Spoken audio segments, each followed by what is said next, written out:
మచ్చ నేను కొడతా అన్నారా ఈడు. ఎందుకు కొడతావురా?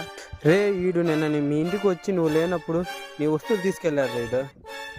ఎందుకు వచ్చావురా మా ఇంటికి? వస్తే ఏమైందిరా? ఏంది నిజా? నీదేంద్రా? no.